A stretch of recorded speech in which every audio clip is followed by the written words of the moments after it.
جی السلام علیکم ورحمۃ اللہ وبرکاتہ۔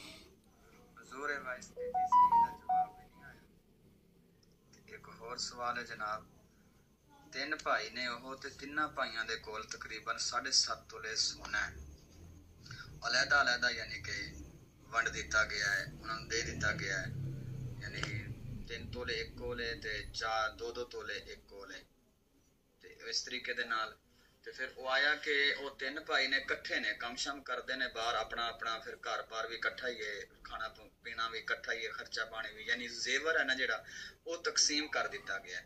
آیا کہ یہ اتنے زکات ہوئے گی، انہوں نے زکات دینی پے گی، سارا کٹھا کر کے دینی پے گی، یا سارے علیحدہ علیحدہ دینی پے گی، یا وہ صاحب نصاب نہیں ہے گی، انہوں نے کسی نو بھی نہیں دینی پے گی؟ اس دے بارے دے وچ رہنمائی فرما دیو جی۔ السلام علیکم ورحمۃ اللہ وبرکاتہ۔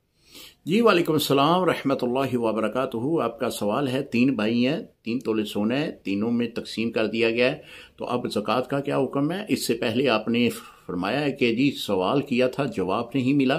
ایسا نہیں ہوتا میرے بھائی کہ ہمارے دارالفتاح میں آپ سوال سینڈ کریں اور آپ کو جواب نہ ملے۔ آپ کو ضرور جواب ملتا ہے، بلکہ باقاعدہ طور پر سوالوں کے جواب دیے جاتے ہیں، خواہ وہ کسی طرح کا ہی سوال کیوں نہ ہو، ہم الحمدللہ اس کا جواب دیتے ہیں۔ دوسرا جو آپ نے زکوٰۃ کے بارے میں سوال کیا، اگر آپ نے ایک ایک تولہ تینوں بھائیوں میں تقسیم کر دیا ہے تو ان کے پاس صرف یہی سونا ہے، اس کے علاوہ ان کے پاس کوئی بھی رقم مچوت نہیں ہے، کوئی مالی تجارت نہیں ہے، پھر تو اس سونے پہ زکوٰۃ نہیں ہوگی۔ اگر اس کے علاوہ ان کے پاس مالی تجارت موجود ہے، ان کے پاس کوئی اور نصاب بھی موجود ہے، تو پھر اس سونے کے اوپر بھی زکوٰۃ دینا ہوگی۔ السلام علیکم ورحمۃ اللہ وبرکاتہ۔